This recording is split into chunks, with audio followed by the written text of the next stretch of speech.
Joining us right now on the Mercedes-Benz Vans phone line, let's talk a little bit of football with organized team activities, mandatory style, happening this week, next week as well, as stars of the game are appearing in front of microphones for the first time in a long time. So there's lots to talk about with my colleague from the NFL Media Group, Tom Pelissero, back here in the Rich Eisen Show. How you doing, Tom? Speaking of jumping the shark, that was a great lead-in to me. We had the Fonz last hour. He regaled us with stories from Happy Days. Now here's a guy who tweets about Hunter Renfrow extensions. I'll take what I can get. I'll deliver here, but that is a really hard act. Well, also, Tom, you have similar hair. You have similar hair to the Fonz. Let's put it that way. True. Okay, you've got that. You've got it working. I don't know if you're riding a motorcycle that Steve own a McQueen leather wants. jacket, I don't know. Tom? You got a leather jacket, Tom? You got one of those? That's been brought up with my wife before, and she always makes that face like, "Nah, just don't even try it." Yeah, don't even try. You can't pull that off. So, Tom, let's then figuratively stay in your lane. Let's jump right into it here. The question I get from so many people, I attempted to ask it of Les Snead, and I'm now going to ask it to you because I know crossed T's and dotted I's and things of that nature on contracts. How are the Rams able to do what they are doing by paying significantly and enriching with market value contracts, in other cases above market value contracts for their stars, and keep it all under the cap? Tom? Rich, I would start with the fundamentals of the salary cap are that every dollar you spend hits the cap eventually. It is always a 1-to-1 ratio. It is a matter of how you account for that money, and there are certainly mechanisms, and always have been, to push your cash dollars now into future cap dollars. In other words, a very simple way to explain it, if you give somebody a $20 million signing bonus, that doesn't count $20 million on this year's cap. That counts over a 5-year contract, 4, 4, 4, 4, 4. So you're able to count those into future years. So it's always possible to spend more cash than the cap space that you have at any given moment. But there is no such thing as cap magic, again, because those dollars you spend are going to come back eventually. We've seen it with teams like the Saints, who people talk about, well, they just keep rolling it and rolling it and rolling it. Well, this season on their cap, they're counting Drew Brees for $11.5 million. They're counting Teron Armstead for $12.8 million. That's a couple of pretty good players that you could be able to sign, but you can't because you devoted those cash dollars years ago, and now those players are no longer on your team, so the cap counts now. In terms of the Rams, I do find it entertaining that people are shocked that they could find a way to retain the offensive and defensive players of the year. Those weren't free, and those weren't, contracts that they just conceptualized in the past week here. Go back to March. They traded away Robert Woods to gain cap space. They did not opt to up their offer one more time for Von Miller, and he leaves for Buffalo. That's also driven by keeping your cap healthy. If there were no salary cap, Odell Beckham Jr. would probably already have signed for the Rams. And just the other day, when they re-signed Cooper Kupp, they cut the guy who had the interception in the NFC Championship game. And those are all cap-related decisions. What you're trying to do always in the NFL is balance what you're trying to accomplish now with what you're trying to accomplish in the future, which is why, if you go into the details on the Cooper Kupp contract, they didn't even lower his salary as much as they could have. They could have saved an extra $8 million, but they wanted to keep both the Kupp and Aaron Donald cap numbers this year relatively flat because that's how they had it budgeted. They've got a window right now. They're coming off a Super Bowl win. They're going to do what it takes to be able to retain their core players, but they did let some other guys walk out of the building. The only way that you get yourself out of that cycle of restructuring contracts, pushing those cap dollars in the future, at some point is to not spend cash. The teams that have mountains of cap space year after year, at some point just didn't spend money. That's how they have it. They had to tank out. That's not what teams do when they're in a position to contend. That's why the Saints for years pushed it the way they did, and that's why the Rams are approaching their cap decisions and their contract decisions the way they are right now. Well, when I asked this question of Les Snead the other day, Tom, the day after he gave Donald the contract that he gave him, and again, I've been at this almost 20 years with the NFL. I don't remember a contract given to somebody that doesn't add years, just adds dollars. But again, he's a unicorn. And then the day before Kupp signed is when he was on this program. So I asked him that, and he mentioned the player Greg Gaines, who was a fourth-round pick in 2019, and how significant a contribution he gives to the team. And he says, like, that's the types of guys that we draft. We don't F all the picks. That's how we do that. So we got those guys, and so we can pay the other guys. But he kept on mentioning over and over again the window we have, doing it in the window that we have. And I asked him about the window that he has. And, of course, he's not going to mention on the air, well, it's, the credit card bill is coming due this year. You might know that. What is the window you think the Rams have based on the way that they are correctly and appropriately and smartly building a team to win and keep winning right now? We've got a veteran quarterback in Matthew Stafford, who they also just extended. Right. If you look at Aaron Donald's contract details, it sure looks like this is okay, Aaron, please give us 2 more years. That's what we need. That's how they seem to be approaching it, is within a 2-year window.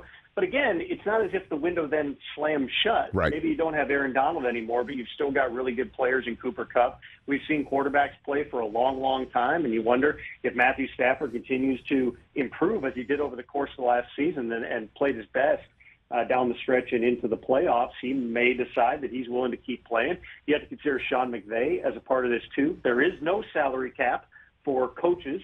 So ultimately, he's going to end up getting paid more money than probably any coach in NFL history, with the exception of possibly Bill Belichick. It's a matter of how long you can keep that entire group together. There's something sexy about the Rams right now, too, where you do at times get players to maybe take a little bit less. I don't know what Bobby Wagner might have been offered elsewhere, but he lands there for a reason. Allen Robinson had another strong offer. He had like 4 teams involved. He ends up choosing the Rams because he saw an opportunity to go there and produce and make more money for himself in the big picture. That's always kind of the product of winning, but in terms of their window, yeah, they're going for it over the next couple of years here. But again, to go back to the way that they even structured the Kupp and the Donald deals, they are striking that balance between now and in the future. With regard to the draft picks, everybody always says the reason that a lot of GMs are reluctant to trade away, particularly their first-round picks, their high picks, is because that's your young, cost-controlled workforce. But when you opt to do what the Rams have done and trade those picks away to get a Jalen Ramsey or to get a Matthew Stafford, remember, that's also dollars you're not spending on those rookies that maybe you can take with, hey, our first-round pick this year, it would have been not that far off from the money we're paying Bobby Wagner. We'll pay Bobby Wagner right now and let somebody else develop those players while we're trying to go and win another Super Bowl. Tom Pelissero, my colleague from the NFL Network, NFL Media Group, here on the Rich Eisen Show. Let's turn the page to next week, Browns mandatory camp. So Deshaun Watson will, of course, be there. He's been bestowed that record-setting, enriching contract. But now there's 24 civil lawsuits against him, and the New York Times report could not have been any uglier in terms of what his past behavior has been. And so the question is what is the latest on the league maneuvering to potentially keep him off the field in time for next week? Is that a possibility? What are you hearing right now, Tom? From a process standpoint, Rich, the way that works is Lisa Friel and the investigative team do all their research, their interviews, the evidence gathering to the extent that they can, because, of course, the league doesn't have subpoena power. They're not the courts.